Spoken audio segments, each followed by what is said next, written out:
এক রমজান মাসে যে কত বেদাত আছে একবারে মনের ইয়াতে সাদ করে বলে নিচ্ছে।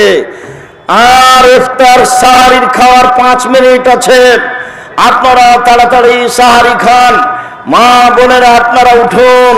আর কে যে কি করছে, গাজাল পড়ছে। যদি উমর রাদিয়াল্লাহু আনহু বেঁচে থাকতেন সবার আজীবন জেল হতো। উমর রাদিয়াল্লাহু আনহু বেঁচে না থাকার কারণে সবাই পাপ করার সুযোগ পেয়েছে, মুখ খুলতে পাবে না, শুধু আজান, শুধু আজান। কোরআন মাজিদ পড়তে পাবে না, গাজাল পড়তে পাবে না, বলতে পাবে না।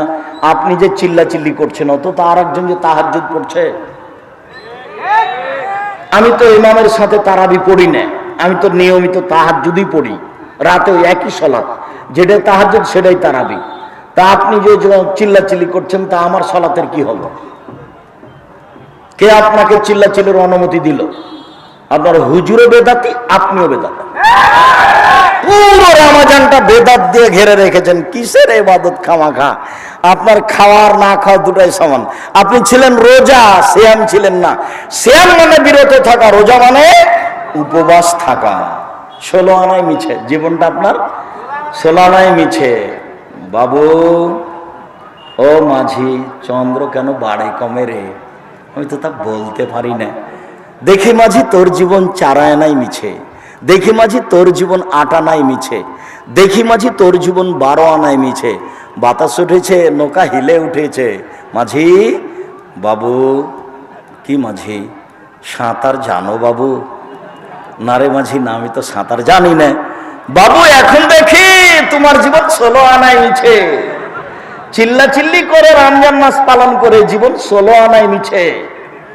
কথা যা বলছি সেটা জীবনে কোনোদিন ফেরত নেওয়া হবে না ইনশাআল্লাহ। তোমার সিয়াম পালন হয়নি এ কথাই চূড়ান্ত। রাসূল সাল্লাল্লাহু আলাইহি সাল্লাম বলছেন, মালা মুহদাসান, কেউ যদি বিদআতকে আশ্রয় দেয়, লা ইকবাল আনহু আদলু সারফ, তার ফরজ ইবাদত কবুল হবে না, তার নফল ইবাদত কবুল হবে না। ও হলো বেদাতি, আর কোন ইবাদত কবুল হবে না। হাদিস বুখারী মুসলিম। মুখ খোলার আগে আগে দেখতে হবে আমার কথা রাসূলের সাথে মিল খায় কিনা। সালাম তো ছিল এরকম, আসসালামু আলাইকুম। তালুর সাথে তালু, 2 হাত পৃথক হলো, সব পাপ ক্ষমা। হাদিস সহিহ, হাদিস আবু দাউদ।